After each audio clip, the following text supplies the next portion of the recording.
Hello everyone, and welcome to the Global Mapper webcast for the month of April. My name is David McKittrick, Senior Applications Specialist here at Blue Marble Geographics. The topic we're going to look at this month is UAV data processing in Global Mapper. UAV stands for Unmanned Aerial Vehicle. Some of you may refer to these as drones. This technology is being used in many different situations, in many different industries, and many businesses. Obviously, there are military applications for this technology, for reconnaissance and weapon delivery. There are also applications that we're hearing about in the news for package delivery. Some of the online retailers are exploring this technology for delivering packages right to your door. There is also a major increase, a significant increase in the use of this technology for collecting data.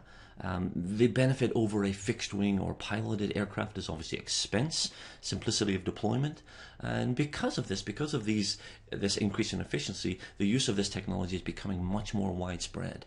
What we're going to look at today is the use of Global Mapper for processing some of those data files that are going to be collected using these unmanned aerial vehicle systems. Let's take a look before we begin at some of the specific topics that we're going to look at today.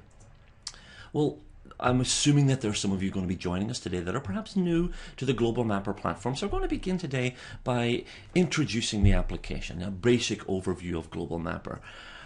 We'll then take a look at the use of Global Mapper, the functionality within the application that helps with flight or mission planning. Obviously, before you send any technology or deploy any technology, it's a good idea to have a plan in place, determining the area, determining the flight lines perhaps, and we'll talk about how you can use Global Mapper for that application, for that type of situation. We'll also introduce a fairly new tool in Global Mapper that allows you to visualize a flight path. This can be done obviously before the mission if you want to preview what your flight plan will look at for your unmanned vehicle. We'll also bring up this particular component of the software a little bit later towards the end where you can actually see the results of what data you've collected, again in a very, very powerful visual context. The data that's collected is obviously the reason you're going to be using this technology, and we'll talk a little bit about some of the data processing capability that's available in the application. We're going to divide this into two sections. Obviously, we're going to deal with raster data. Any imagery that's collected, we'll talk about some of the raster processing tools that are available in Global Mapper. We'll also deal with point cloud processing. Increasingly, we're learning about the ability of this technology to create or to develop point cloud data, essentially X and Y and Z data. And in terms of the development priority of Global Mapper, this is a primary focus and has been a primary focus over recent releases. And we'll take a look at some of those tools and some of those functions that are available to you within the application. Obviously, collecting data is not the end in of itself, but a means to an end, and Global Mapper includes a lot of data analysis functionality. And we'll take a look at a couple of examples, some simple tools like contour generation, and we'll take a look at some other applications or some other examples of some of these data analysis functions that are available within the application. And rounding out our session today, and as is the case with any data collection or any data processing function, we'll talk about getting data out or sharing data. We'll talk about some of the visualization options, some of the export options that are available when working with your UAV collected data. Those of you who have attended webinars in the past may be familiar with the idea of being able to ask questions, having folks in the background able to answer your questions in real time. Well, this is a recording. We're actually pre-preparing this presentation. So unfortunately, real-time questions are not an option this time. They're not available. However, you always have the opportunity to ask questions. And you can see on the screen in front of you our email address. This is the email address of the Blue Marble help desk. At any time, feel free to email a question to that address, and we will get back to you as soon as we can. Now, I'll also post this information in the description below this presentation, so if you want to click on that link, you will have that option as well. Another resource that you have if you are looking for more information is the Global Mapper Forum. The Global Mapper Forum is available using the URL again that you see on the screen. The application's help menu also provides a redirect to the Global Mapper Forum. So using that help menu, you'll see a link right in there as well. Phenomenal resource for not only posting questions but also browsing through some of the other requests that have come in. This is a peer-to-peer learning opportunity, help opportunity. We encourage you to register on the forum, not only to find answers to your questions, but also to answer questions that others may have asked as well. As you become more competent and more familiar with the software, your expertise could help others as they learn the software. So it's an interactive system. Final link here is obviously our website. A lot of resources on there as well. We have some training materials on there, information about our structured training classes as well. So a number of opportunities for you to get additional information over and above what we're going to be covering today. Now, the first bullet that I introduced was what is Global Mapper, introduction to Global Mapper. So let's begin by defining what Global Mapper is. And again, this is intended for those of you who are perhaps new to the application. Well, Global Mapper is a desktop GIS application. GIS, Geographic Information System.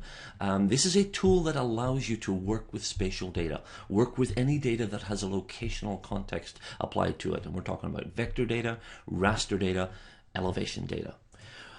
It provides access to a vast array of file formats, common vector file formats, common raster file formats, common elevation formats. There are a number of online data sets you can access for free. As we get in a few minutes and start looking at the application, we'll look at that particular function as a starting point for getting up and running with a project. Accessing some of those free online data sets provides an excellent platform upon which you can apply any of your data processing functions. There are tools in Global Mapper for drawing or for creating features.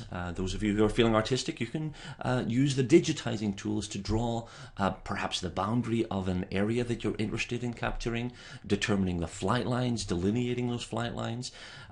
We'll get into looking at some of the digitizing functions.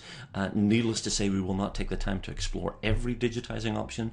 There are previously recorded presentations that go into more detail on the digitizer, and I encourage you, if you're interested in those tools, you can view the recordings of those previous presentations. There are a number of analysis functions in Global Mapper as well. The primary focus of those analysis tools relates to working with data in 3D, specifically terrain or elevation data. Some examples you'll see on the screen here include watershed delineation. So if you're interested in watershed modeling or hydrological modeling, we have those tools available in the application. Flood zone modeling is another one. View shed analysis, line of sight analysis are a couple of others that are available in the application. So as well as being simply a data processing tool, getting data in, getting data out, there are a number of very powerful tools within Global Mapper that let you derive additional information from your data. And again, based on our available time today, we'll take a look at some of those tools. We like to think in summary, I guess, Global Mapper provides what we consider to be just the right level of GIS functionality for both GIS professionals and for those of you who are perhaps new to this technology. Maybe you're starting to work with some UAV collected data and you've never actually been involved in any GIS data processing. Well, Global Mapper is a great platform to use because it's relatively easy to use and it is relatively inexpensive as well. So you'll find that it provides that sweet spot for giving you the tools that you need at a price point that maximizes the return on your investment. So let's begin by taking a look at Global Mapper. Now you'll see on the interface, or on the screen, I'm sorry, the interface for the application. Again, for those of you who have never used it, it's a fairly intuitive application in terms of getting started. Right in the middle of your screen, you'll see a number of buttons that hopefully will imply quite clearly the function that they provide. You'll see this Open Data Files function right here. Very often for a new user, this is the entry point into the application. Perhaps somebody has sent you some data, or perhaps you've collected some data. This is the large front door of Global Mapper that allows you to bring that data in. Now, I'm going to open the dialog box just to show you the extent of data, or the volume of data that can be ingested into Global Mapper. This is the list of the supported formats. And as you can see, as I begin to scroll, virtually every geospatial file format can be imported into Global Mapper, can be rendered in Global Mapper. As you can see, I'm up to the Ks, the Ls, and the list goes on and on and on. This list is also dynamic. If you encounter a format that is not supported by Global Mapper, please let us know. Use the email contact information I provided previously and let us know. We will do our best to make sure that format is supported if it's available to us. If it's available for inclusion in the application, we will certainly add it. Or for that matter, if a format that you have previously been working with is no longer supported or it has been updated, maybe a new format of that data, again, let us know. We'll tweak the application to make sure it works. This is an illustration of the dynamic nature of this application. It's not static. It is continually in a state of development. And format support is one thing that we want to make sure we are on the ball with.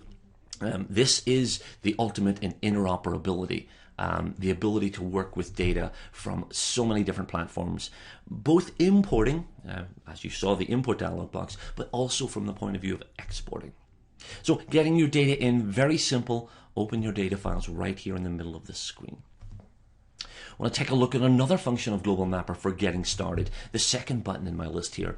Download free maps or imagery from online sources. This function provides access to an array of available data from remote locations. This is essentially a streaming service. As you'll see in the dialog box, there are a number of categories of data that are available. Things like imagery, terrain data, topo maps or topographic maps. These categories, if you expand them, show you what's available within each section. Topo maps, for instance, terrain data. You'll notice we have, for instance, the Aster Global Digital Elevation Model. This is a fairly new addition to the streaming service. This example is a 1 arc-second resolution. That's just over 30-meter resolution elevation model for the entire world. And this is available at no cost, and it is a streaming service. You will notice some of these services listed include the term premium content. These are commercial services. You can subscribe to, for instance, the Intermap data, and again, render that in Global Mapper if you have a subscription with the folks at Intermap. So there are some premium services, but the majority of the data options that are available through this online service are free of charge. I'm going to be showing you some examples of this data a little bit later. Suffice to say, if you're interested in streaming some of this data, you are going to be dependent on the availability of your internet connection, and for that matter, on the availability of the server, which may be being maintained, maybe down for maintenance, or may simply be just taken offline. So be aware of that. The typical workflow we recommend when working with these online data sets is to select the layer that's applicable to you, render it in real time on the screen, and then export that section for local consumption. That way you're not dependent on the availability of the internet to serve this data. And again, I'm going to show you an example of some data that I acquired in that way in just a few minutes. Once you have your data in place, as you can see, there are an array of tools in the toolbar. There are tools for managing vector data, there are analysis tools, and a little bit later we'll talk about some of these in more detail. We'll get into creating some contours from our data. So as you can see, getting data in from multiple sources, processing that data, perhaps converting that data into another format is an option. And for that, we have a very intuitive, very simple export component. That export tool allows you to define an alternative format, perhaps even define an alternative projection, and ultimately write those files out. We'll get into that workflow just a little bit later. So that's the basics of the application. Fairly intuitive, fairly simple to get started, and with that, let's take a look at some specific data types. Now, what I'm going to do here is I'm going to load what's called a workspace. A workspace is a pre-configured file that I created by way of preparation that includes a number of data types.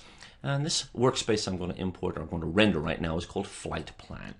Now, Flight Plan is going to not only provide the layers, the data, but also going to allow me to have predefined an area of interest. And we're going to simulate the flight preparation or the flight planning process in this area.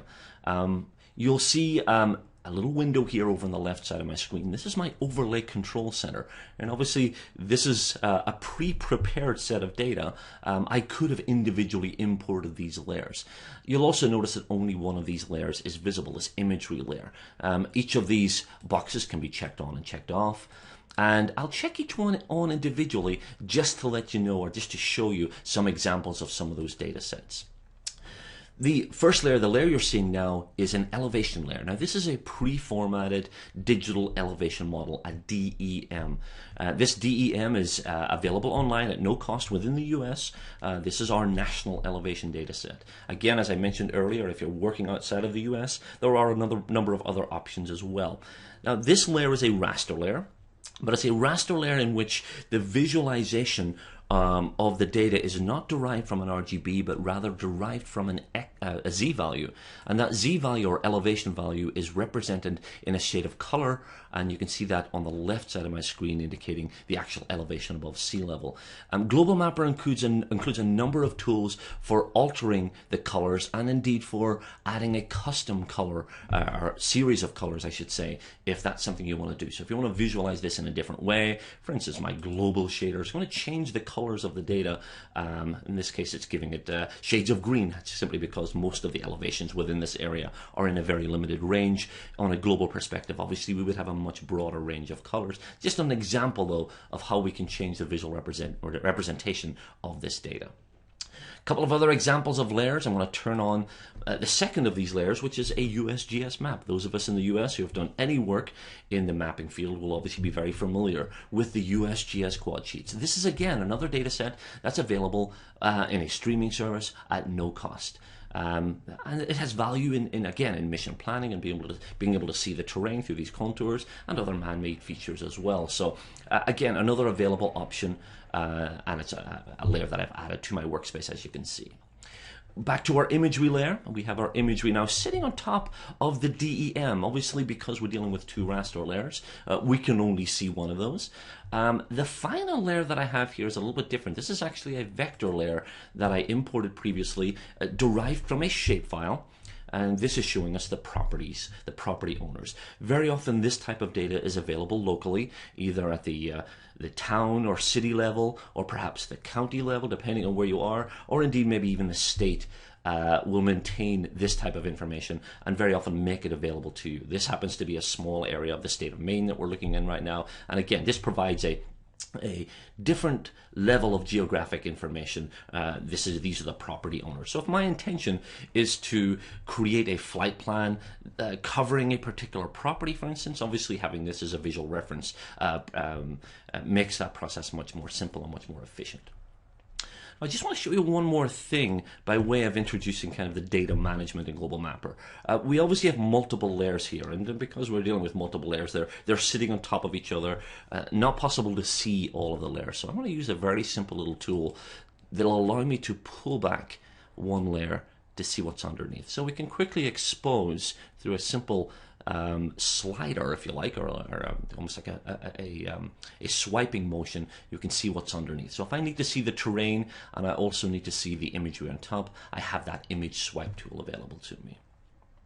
But because we now have a digital elevation model and some imagery sitting on top, we can now render this data as a 3D model. Right now, in this default perspective, in this map window, we're looking at a top-down view. There is another window that we can access. Just click the button in the toolbar and it will render this as a 3D model. Now, as you can see, there's not a lot of terrain variation here, so we may want to think about exaggerating the terrain just a little bit. And we'll make the mountains or the hills a little bit higher, and you can see we now have a draped version of our imagery sitting on top of that underlying elevation model. As you can see, gives you a very realistic perspective. And indeed, any data layers that you have rendered can be displayed in this 3D window. So let's take a look at some of the flight planning tools that we can use in Global Mapper. Obviously, determining an area of coverage is an important part of that process. And you can initiate this procedure using some of the manual digitizing tools in Global Mapper.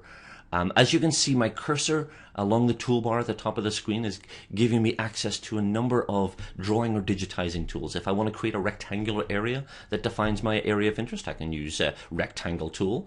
I can use a regular area feature tool. In other words, I can draw a polygon, a regular polygon. There are tools for drawing circles or different variations on those geometric shapes. I want to initiate this process by simply choosing my area tool, and I'm just very quickly going to draw an outline. And again, this is an arbitrarily drawn feature. It doesn't have any relevance. It doesn't have any significance in terms of referencing some existing data. But perhaps this just encompasses an area that I'm interested in covering. The digitizing process allows me to confirm the creation of this feature, this polygon, and I can assign it to a layer and give it whatever visual characteristics that I want. If I want to distinguish this from another area feature, I can certainly do that. I'm going to go with the default. It's difficult to see the results of this because it is a black line by default, but you can see my coverage area now defined. And again, we're starting this as a very manual process, but let's say perhaps this encompasses the area of focus, perhaps my client or the project that I'm working on is contained within this area. Some of the information now that I can derive from this area feature, well, by simply clicking the info, I can immediately see the bounding area as well as the perimeter, as well as the enclosed area. Now, I've configured Global Mapper to display my measurements in metric, so you can see it's 0.4 square kilometers. So I can immediately tell how much coverage I need, how much coverage I have within this area. So at the very basic level, simply drawing an outline or drawing a polygon, I can calculate automatically the coverage area that's included within that feature. So for flight planning purposes, I now know perhaps how many flight lines I need. I now know how much how much time my unmanned aerial vehicle will be in the air to collect this data. Let me remove that, and we'll do a slight variation on that theme. And for this, we'll turn on our properties boundary. Again, by way of preparing for this, we consider the possibility that maybe my client or the project I'm working on is enclosed within an existing area. And again, this may be something you downloaded from the local municipality or the local county. The same information is available for this imported boundary file. This was a file I imported in shapefile format. By simply clicking the info button for that parcel, I can see again the coverage area. I've got a lot of other information that was added to the file when it was created by the local municipality, but again, I have the area information here, so I can very precisely see how much ground coverage I have within this polygon. We can do that singularly for an individual parcel or an individual area. What I want to do now is I want to select several areas. As you can see, I've selected 3 outlined properties. And there's a tool in Global Mapper that lets me determine the combined area of all 3 of these. I'm going to right click, and we have an analysis measurement menu, and you'll see at the bottom display feature measurements. And you can see with the individual measurements for each of those features, and at the bottom we now have the total perimeter and total area of my coverage. I can export this information to a CSV file if I need to put it in a proposal or a report or something of that type. So again, no matter how many features I've selected, I can derive that information. Now, in terms of the delineation of flight lines, again, you can use the digitizer for that purpose. If I simply want to draw some line features, we have another tool for drawing lines. I'm just going to quickly draw a single line.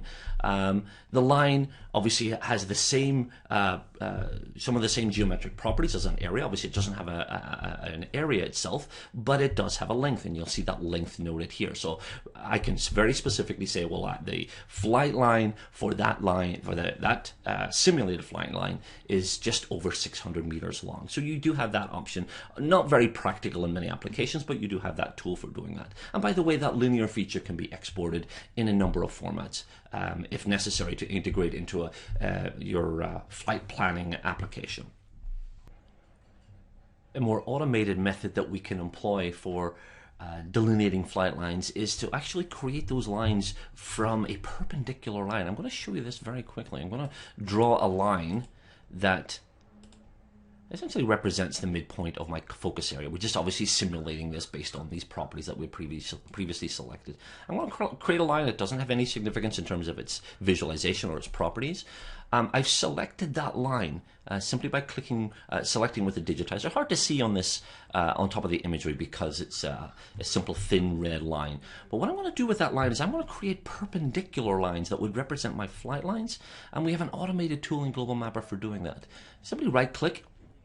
I'm going to go Advanced Feature Creation Options, and you'll notice here I can create perpendicular lines, and I can define the spacing as well as the length of those line features.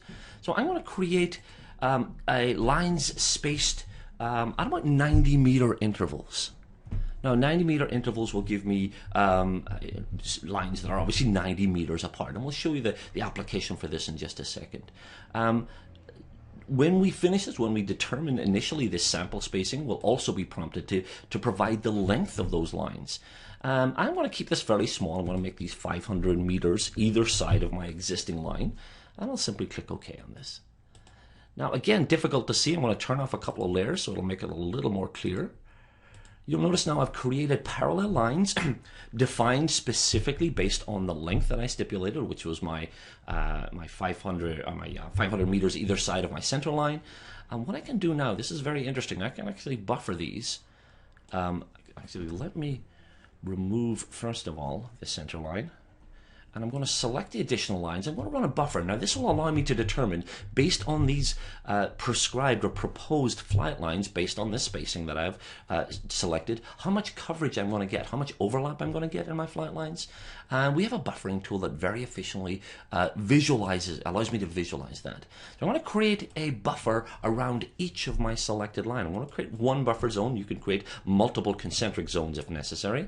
And I'm going to define this based on a fixed distance from the line.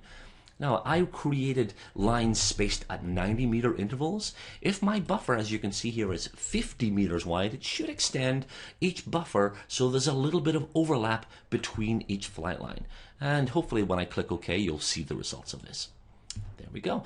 Again, you can see the original lines, those flight lines, and you'll now also notice that I have polygons indicating my coverage area. Perhaps we can turn our imagery on again, and you'll see how much coverage I'm going to get now, extending out by that value of 50 meters from the center line of each flight line.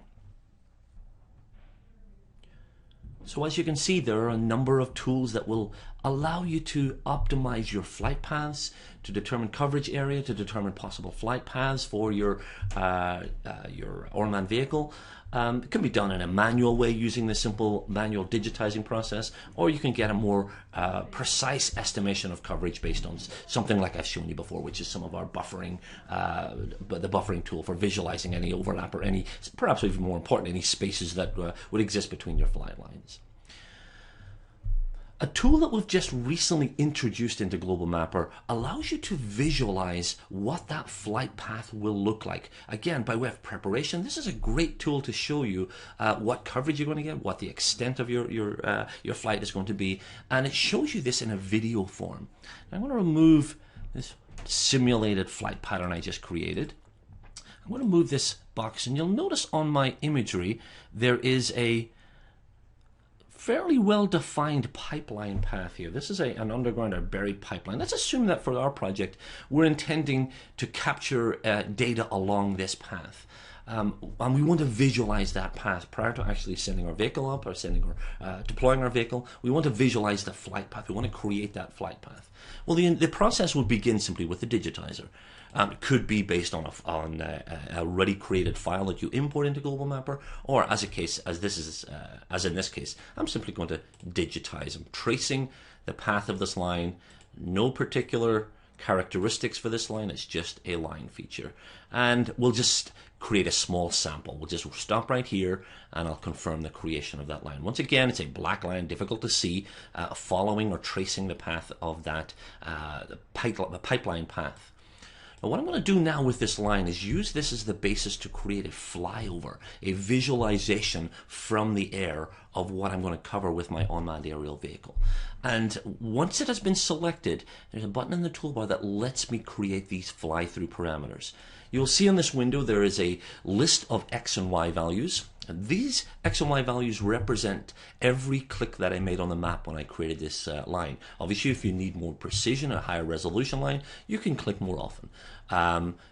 There are also columns for the Z value, for the time, and for the heading. Those are empty right now. What I'm going to do in this dialog box is populate those additional columns in an automated way. As you can see, my camera mode by default is straight ahead. I'm going to be looking along the flight path as I fly along this pipeline. I would have an option, if necessary, to create a visualization based on a fixed direction. Degrees and pitch can be determined. Or I can look at a fixed point. In other words, my flight may actually rotate around a feature that I look at from different angles. So those are a couple of alternatives. We're going to go with the straight ahead process. We're going to obviously be above the surface. We want to fly above the surface, and our elevation, which you can see here, is 50 meters. I'm going to bring that down just a little bit. Perhaps we'll go to 30 meters. And that can be either relative to ground, or it can be an absolute height. In other words, elevation above sea level, if you want to simulate the elevation based on actual altitude above sea level. In my case, I'm going to keep it relative to ground. And again, my elevation defined as 30 meters. The final option here is to determine the duration of my flight, how long to fly from the beginning to the end. Needless to say, any parameters you establish here for visualization purposes can be altered or changed, as you'll see both in the 2D window and in a few minutes when we actually look at the simulation of this flight. You'll be able to do that as well. So all I need to do at this stage is generate my fly-through data. And as I mentioned before, the columns at the top are now populated. The Z value is now determined, that being 30 meters above the ground height at each X and Y location. The accumulated time as I fly along that flight path, and my heading obviously varies again based on the direction that I'm facing at each point. So I'm done with this. This process is complete. I've assigned those flight parameters to the line I've created. I simply click OK. And I'm going to go back in to look at my 3D window where we were previously. Again, by default, this will simply give me an oblique perspective of the area on my main map view. But there are a number of buttons in here in the toolbar that let me now work with that flight line. I can, for instance, preview each frame if I need. So this is my first frame, and if I need to change the altitude, change any of the parameters of the flight, I can simply click the Edit Frame button and modify those settings as I need. Change the heading slightly, change my Z value. Again, this is relative to I assigned the Z value relative to ground. It's now interpreted as an absolute height. So if I want to start a little higher in my flight and maybe come a little lower, I can modify each of these frames individually. So you can go through each frame and see what that simulated view would look like. When you're happy with the results, you can simply play that back in the application. And as you can see on the screen, hopefully this is coming through clearly in the recording, but I'm now flying along that pipeline. And you can see you can see the terrain change as we go along, dipping a little bit into the valley. When we get to the end of our flight line, obviously it will stop. Again, based on that preview, I can modify any of the settings as needed, but it creates an excellent initial visualization of what that flight line will look like. Before you send your vehicle up into the air, before you factor in the costs of that, you've got a lot of preparation done already. You can determine optimal path, optimal elevation if necessary. Once you're complete with this, if you need to save a video file, there is an option to save. Basically saves it as an AVI file. You can determine the resolution of the video if necessary and export that to AVI. And again, that's a file that can then simulate the flight path for your unmanned vehicle once you actually send it up in the air. Now, we are going to use this tool, the same visualization tool, in a slightly different context a little bit later. But for flight planning, for mission planning, this is an excellent resource. So let's take a look at some of the raster processing capability in Global Mapper. Actually, I'm going to cancel my flight recording, and I'm going to unload the map information that we have on screen currently, and I'm going to load up a different workspace. Actually, let me cancel out of this, and we'll go to the File, Load Workspace option. Now, what we're going to deal with first here in this raster processing section is the procedure for rectifying collected imagery. If your unmanned vehicle has collected imagery, if that imagery does not have any spatial intelligence, obviously you need to tie that into the ground. Global Mapper includes a tool that will allow you to rectify or geo-register imagery. So I'm going to begin with a simple image file. It doesn't have any inherent geographic information. It doesn't have inherent geographic attribution. I'm going to import that file into Global Mapper. I'm going to ask Global Mapper to render that file. And as you will see, because there's no geographic intelligence, Global Mapper is going to have to decide what to do with that file. So let's go ahead and we'll open that sample file. Now the data I'm going to work with is a simple little postage stamp size of some file of some imagery covering this project area you see on my screen. Because it's simply a JPEG in this case, and there is no inherent geographic information, Global Mapper has given me a couple of options. It obviously can't place it geographically as a default, so it's asking me if I want to manually rectify to fake the coordinates. Faking the coordinates basically will put this at 0 degrees latitude and longitude, or I can load the picture point as a point feature. In other words, it'll give me a hyperlinked point on the map that lets me open the picture just to see what it looks like. Obviously, in this workflow, we're going to go with the first option. We're going to manually rectify the image. This brings up our rectification dialog box. Again, this is a tool that lets you apply geographic intelligence to an image file. What you're looking at on the screen from the left is an overview of my image, this small postage stamp size JPEG file. A similar view, an identical view, but we can zoom on this middle view to identify particular points. And then we have our base map, and this is a low resolution map that I already had in Global Mapper, providing a visual reference. The procedure I'm about to follow is one in which I identify a location, perhaps it's a ground point that I've already tagged, identify the X and Y values for that point, both in the real world in terms of geographic coordinates and in their X and Y values within the image. So I end up with 2 points that tie together. I'm going to do this for several points to allow me to position this image. Now, I'm going to cheat just a little bit because I've already done this. In the interest of time, I'm going to load some control points from a file that I had previously created. So GCP is my file format. This is just a proprietary file that stores my control points, and you'll see on the map those control points now rendered. My point 1, 2, 3, and 4. In the image, I've identified recognizable locations.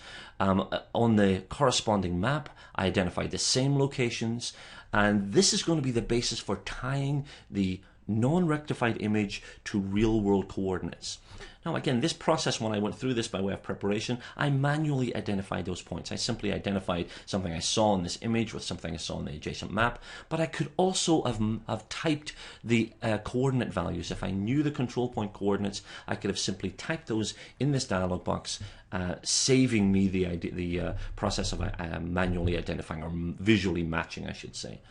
Now, the ultimate result of this procedure, once I'm complete, is going to be a second raster layer that sits on top of the original raster layer. The question often comes up as to how many points should be added in this procedure. The minimum number that you can use is 2. A 2-point rectification would allow you to adjust the rotation and the scale, but that's it. Additional points will allow you to stretch and distort and modify the image to adhere to the underlying base map. There's often an idea that more points you add are better. That's not always the case, because each successive or each additional point that you add also has the potential to increase the distortion. So I like to keep my rectification points or my registration points at about 4 if possible.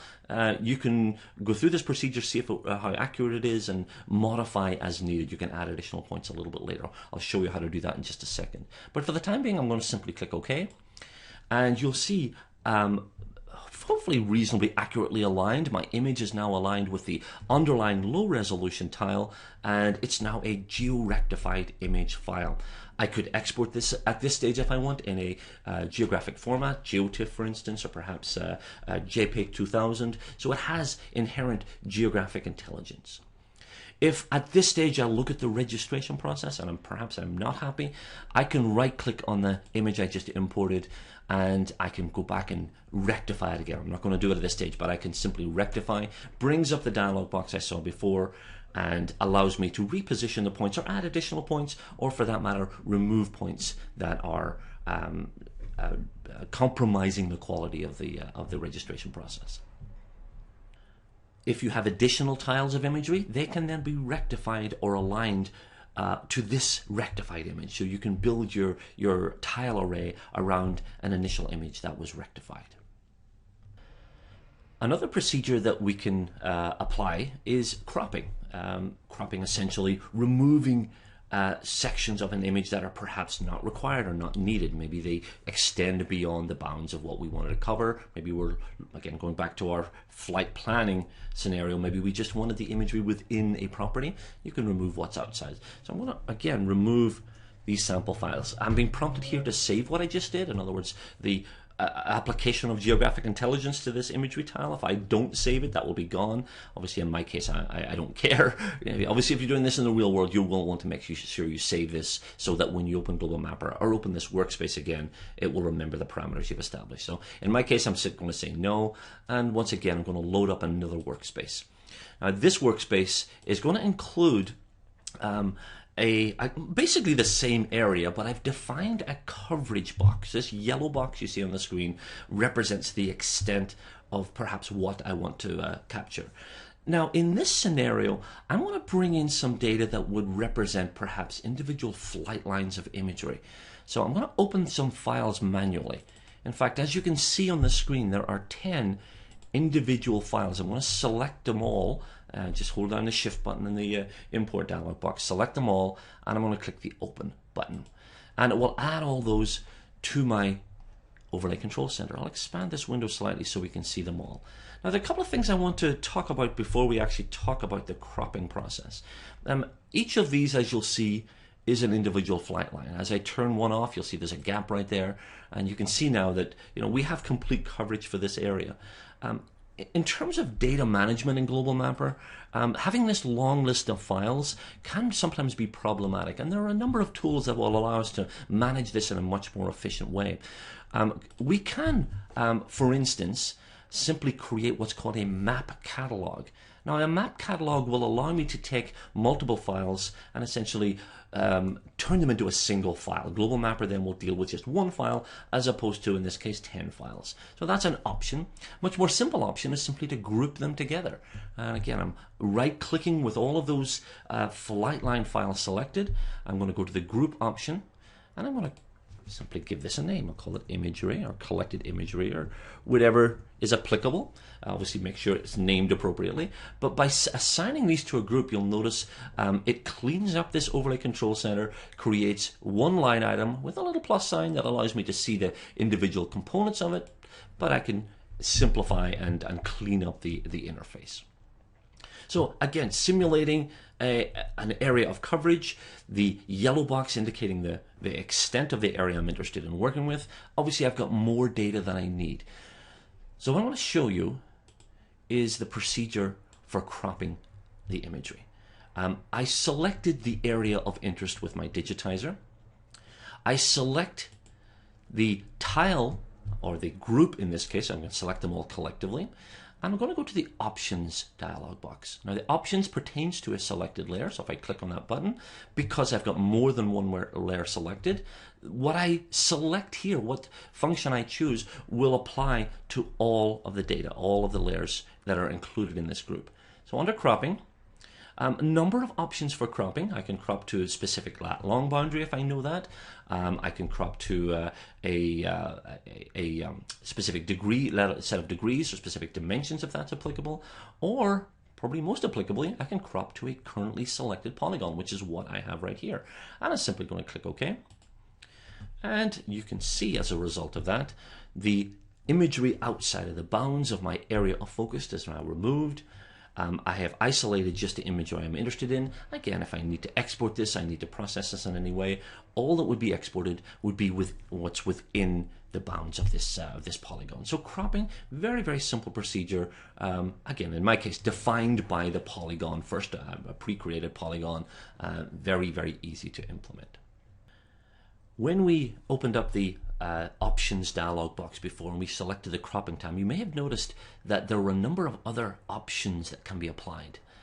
Again, these are going to be applied collectively to everything that's selected, all of the layers in this group. It could obviously be applied to an individual tile, but again, in my case, because I've got multiple files included in this group, any changes I make, any settings I apply, would apply to all of the data.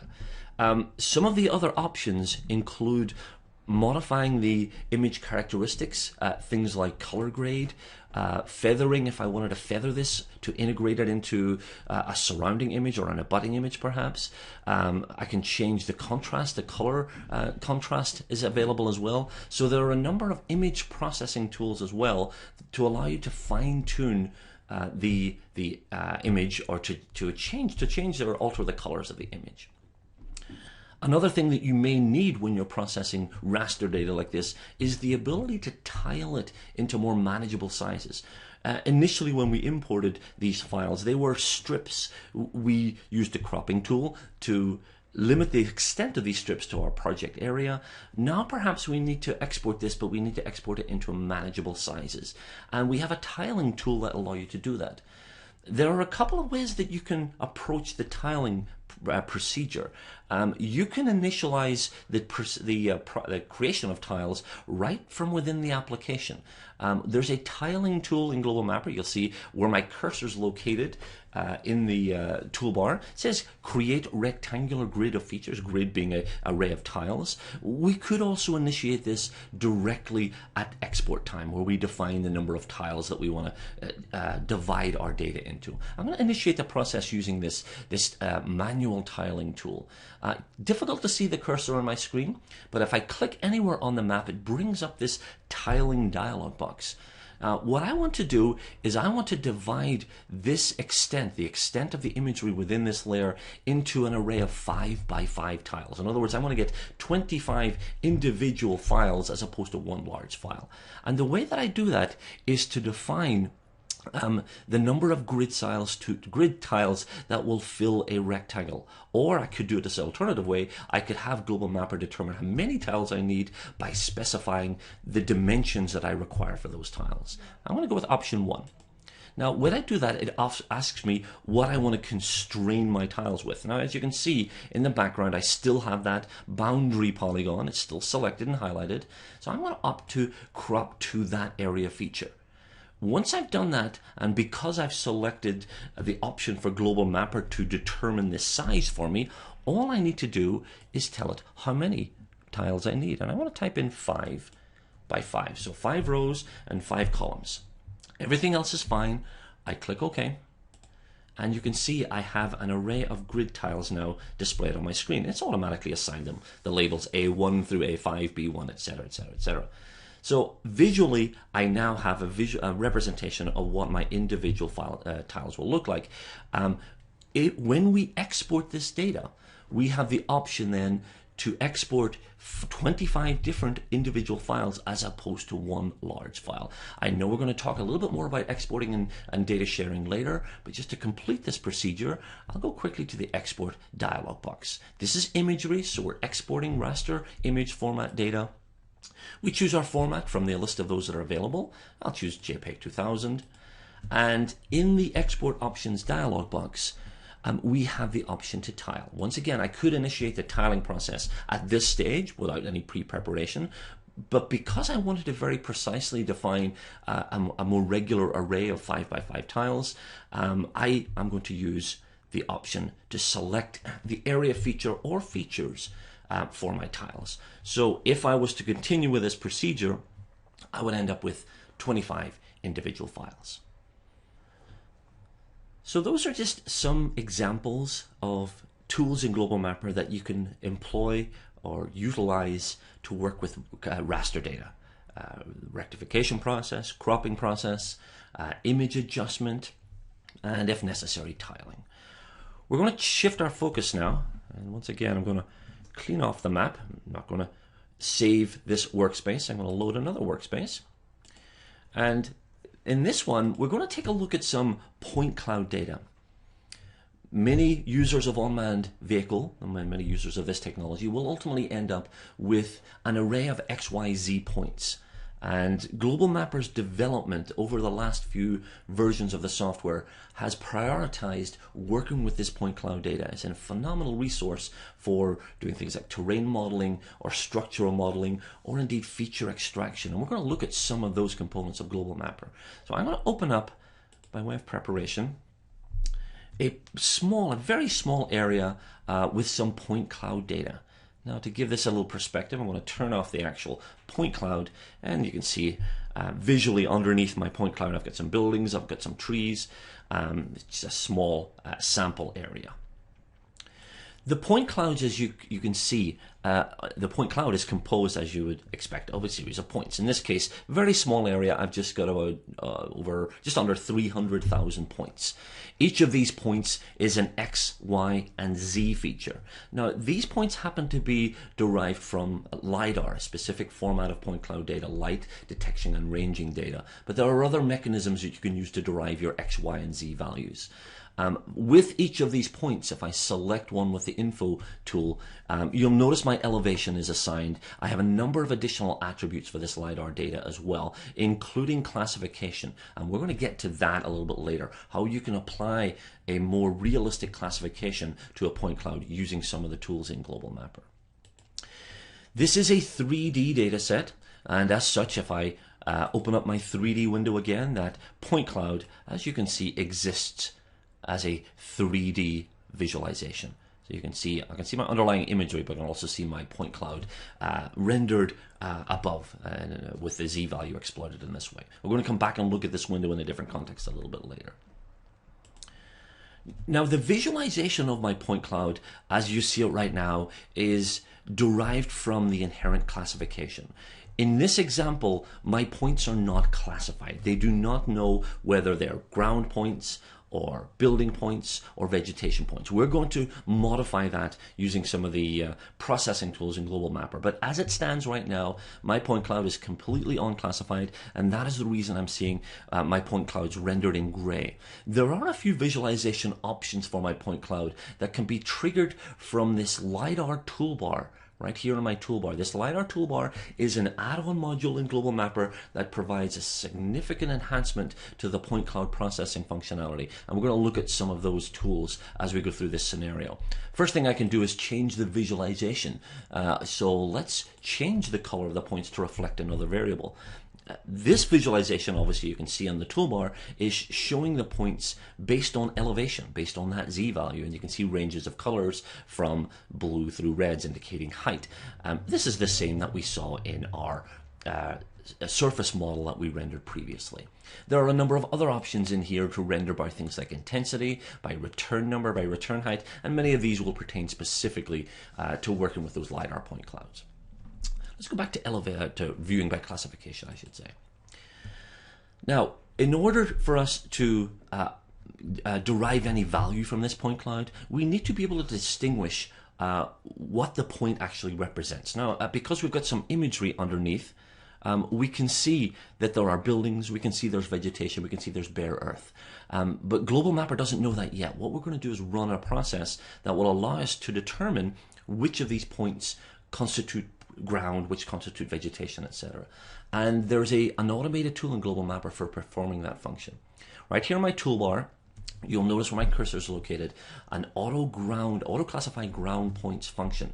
When I select this button, I can apply the parameters that will determine, or they'll allow Global Mapper to determine, I should say, which of the points are ground, and it does so based on an analysis of points within a specific sampling area. If it sees a flattened surface, a relatively flattened surface, it will assume that this is a ground surface within certain thresholds that I establish in this dialog box. So using these default parameters, I'm simply going to click OK, and as a result, you'll notice now my point cloud visualization has changed. I don't have a legend on my screen now, but if I did, the legend would display the brown points as being ground and the remaining gray points as being non-ground in this case.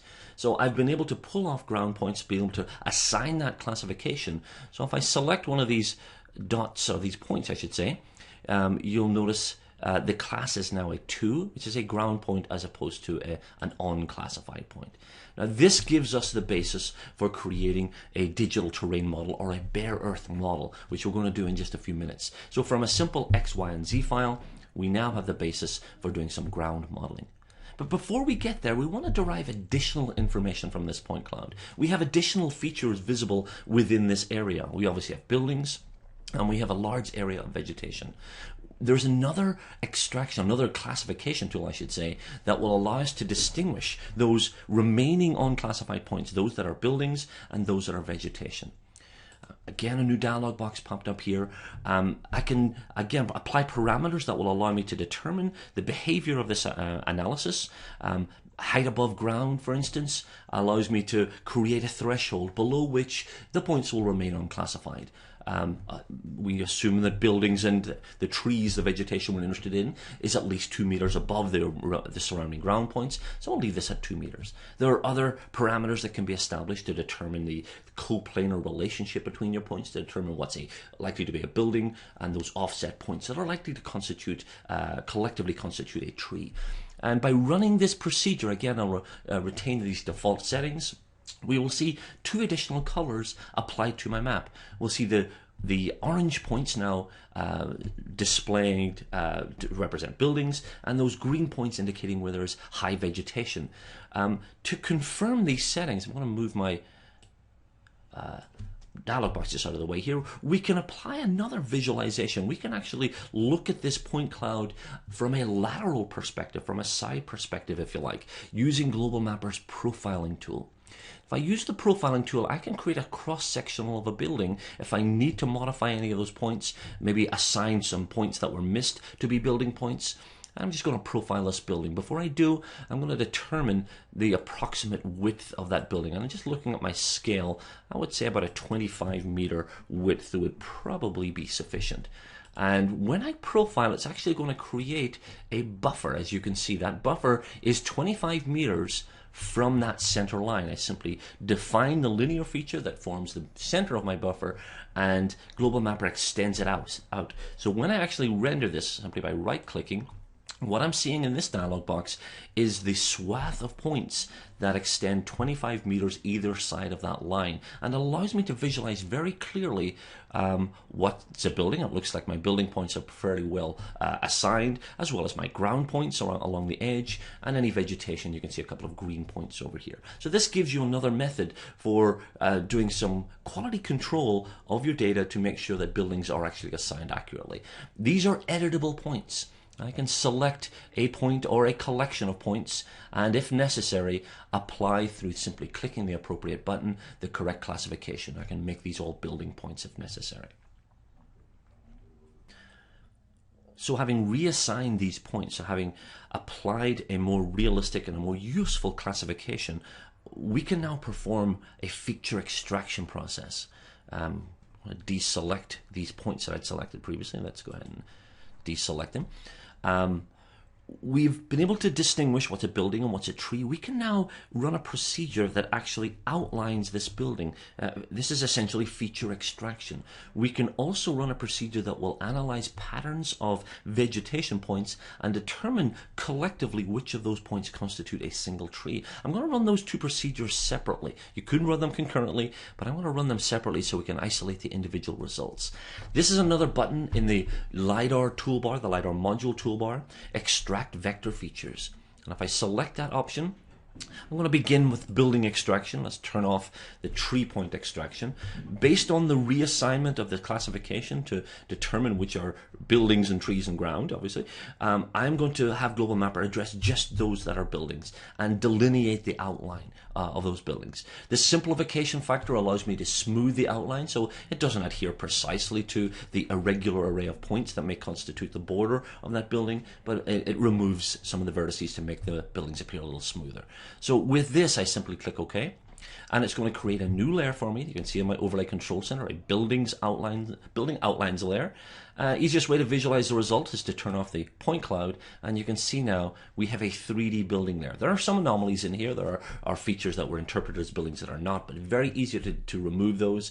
And these are now vector features. As vector features, we can select them, we can edit them, we can derive information from them. As you can see, we have the height variables now assigned, height being the height above ground, elevation being the absolute height above sea level, and then we've got maximum minimum values for those height variables as well. We can also render these as 3D just to verify that those 3D values. We can simply click the 3D button and a little bit extruded here. Perhaps we need to bring them down just a little bit, but you can now see our building models in a 3D form. So this extraction process is something we've developed recently, very exciting new tool in Global Mapper, allowing you to derive useful data from, again, a very simple X and Y and Z file.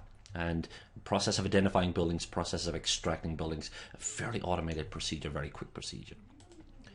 Now the second of the two extraction processes, I'll turn off the building outlines and we'll turn back on our point cloud. Going into the same dialog box, we can identify individual trees within a point cloud based initially on the reassignment of those vegetation classes. I'm going to uncheck the building outlines option and check the tree points option.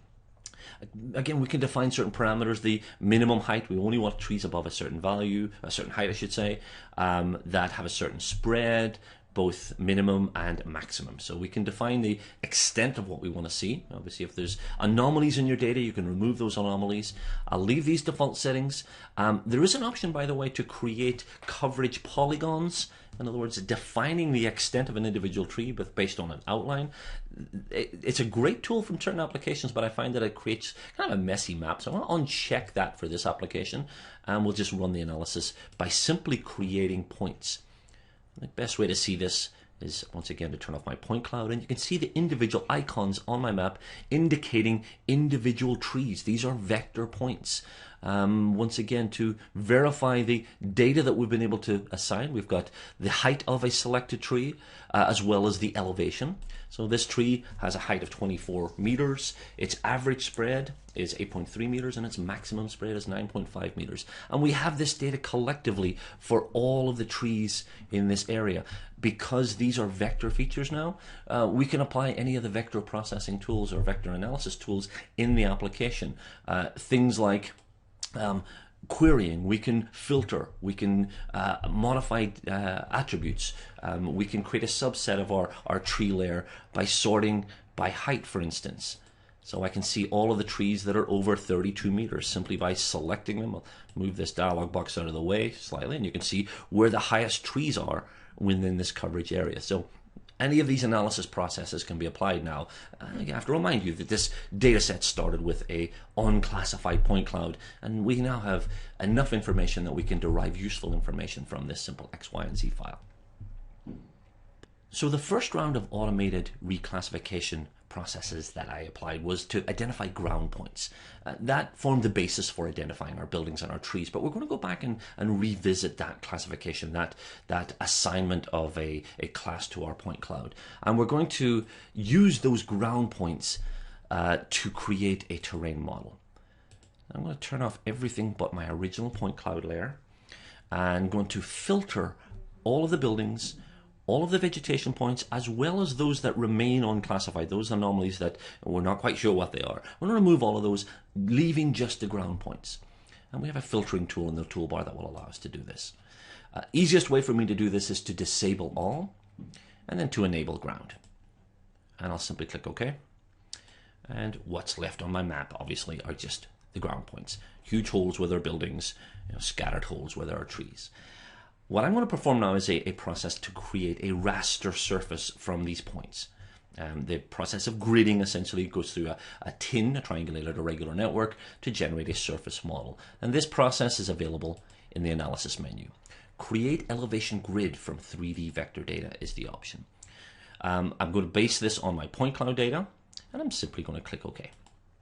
options I have are to determine the point spacing if necessary.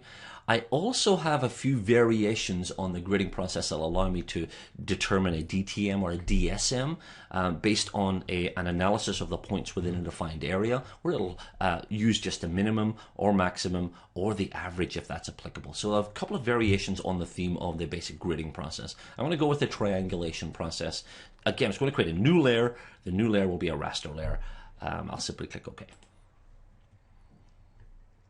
And turning off my point cloud, you'll now see the surface model, removing the buildings, as you can see the kind of holes in the data, removing the vegetation of slightly lower resolution data where there's high concentrations of vegetation points, but leaving a surface model.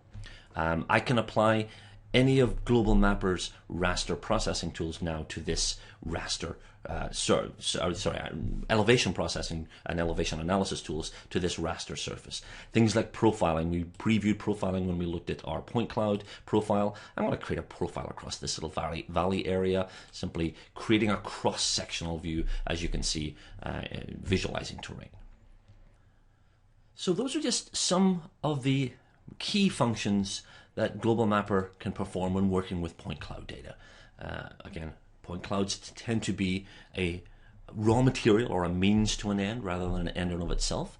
And we used our point cloud data to delineate buildings, to identify trees, and probably the most common application is to generate our terrain model.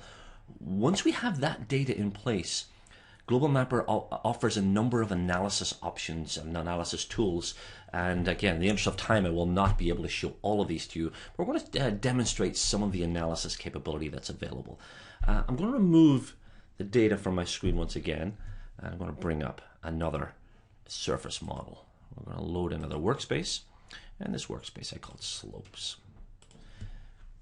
This is just another LiDAR-derived elevation surface, slightly larger area than previously, more rural locations. The previous example, we wanted to include our buildings. Obviously, we're out in the woods of Maine right now. This is our DEM, our digital elevation model, and as I showed you by way of preview, there are multiple ways of visualizing this. We identified what we call our atlas shader, which is a range of colors from blue through red. I showed you as well the global shader as an alternative. What I want to show you now is a couple of variations of, again, visualization options that are available for working with these terrain data sets. A slope shader is a very interesting one because this slope shader allows us to visualize the terrain not based on actual elevation, but as you can see, and if you notice on the legend to the left of my screen, based on slope angle. So if you're trying to determine the optimal location for perhaps a construction site, an engineering project, this visualization gives you a very good and clear picture of where the relatively flat areas are. The areas in black would be more steep slopes. The areas that are in white would be relatively flat. So maybe those locations would be more best suited for whatever project that you're hoping to employ. So slope visualization is an alternative rendering process for our point cloud derived elevation layer. Another variation, which I find very interesting, is slope direction shader. Now we can apply the slope direction shader to show us which slopes face in which direction. And if you note again on the left side of the screen, the legend this time indicates degrees of the compass. 0 degrees is due north, 180 is obviously due south. So we have variations on color that indicate which direction the slopes are facing. So there are certain applications, certain situations where slope bearing or slope aspect is important. Growing certain crops, growing vineyards, for instance, or perhaps installing a solar farm. You'll want a southern exposure. This visualization of our data allows us to hone in on those areas or focus on those areas that match those requirements. So as well as simply visualizing our terrain, I'll go back to the Atlas shader, a number of other processes can be applied. So we're back to just simply looking at the Z value represented in our Atlas shader. One of the more common applications, common uses of Global Mapper when it comes to terrain data is simply for creating contours. Your UAV collected point cloud data or your UAV derived photogrammetrically generated point cloud data used to create a terrain surface can be used for simple contour generation. From the analysis menu in Global Mapper, generate contours from terrain grid is the option that you'll choose. Very, very straightforward procedure. The options here include determining the contour interval, the range of elevations that you want to contour. We'll just leave this at the extent. The resolution, which is going to be derived from the elevation of the underlying terrain model, which in my case is 5 meters. There are variations on the contouring that allow you to do things like create areas as opposed to lines, or to create contours at a specific elevation rather than based on an interval. I'm going to generate my contours based on the 5 meter contour interval you see here, but in the interest of time I'm going to limit the extent of my contours. I'm going to do that by simply drawing a box around a certain area. So we'll just generate contours within that area. This is an option. Obviously, if you want contours for a larger area, you can extend this. We'll simply click OK on this with all of the settings defined, and as you will see, once the contour process has been complete, the easiest way to see is to turn off the underlying elevation layer. You'll see my 5 meter contours have been generated. These are vector features, these are vector lines. Very easy to export these into any vector format. Another interesting analysis function that's available is to visualize water intrusion. If you're interested in the potential for flooding, the potential for perhaps damage from sea level rise, or flash flooding if you're in an area prone to heavy rainfall, there are multiple tools in Global Mapper that will let you visualize the consequences of flooding. We could render the water level in our 2D map. There's an analysis option for generating a simulated polygon that simulates water level rise, or you can simply visualize this in 3D, and that's what I'm going to do right now. In my 3D view, derived from my point cloud, I'm simply going to enable the display of water, and I can determine based on a simple Z value or elevation value what that water height will be. And as you notice on the display behind the screen, you can see the consequences of the increase in water. This is a pretty catastrophic rise in water level from sea level, but you can see visually what the effects of a rise in water level would be. We could generate vector features based on this water level rise using another one of the components of the flood level analysis tool I showed you previously. But for visual purposes, rendering this in 3D gives you an indication as to the areas that are most susceptible to flooding based on a defined water level rise. So those are just a few examples of analysis processes or analysis procedures that can be applied to your UAV derived data. Which brings us to the final section of our presentation, which is sharing data. Any GIS process, any GIS procedure must by definition include some mechanism for either sharing data, exporting data, allowing your clients or your customers or your colleagues to see the results of what you're doing. Maybe printing a map, exporting a PDF if that's applicable, or in some way visualizing the results of what you've done, or deriving or visualizing the data that you've created. I'm going to load up my previous elevation model once again, and we'll simulate the procedure that we just saw by creating our own flight line. I'm going to do this very quickly. I'm going to simulate the collection of some data around a certain area, and we will create the flight line like we did before. When we used the digitizer, selected the line feature, defined the flight parameters, same procedure as before. I'm going to define the elevation and my duration. We'll extend the duration slightly because we have a slightly longer line, and we'll generate our fly-through data. Now this time, instead of just visualizing this within Global Mapper, I'm actually going to export the video file.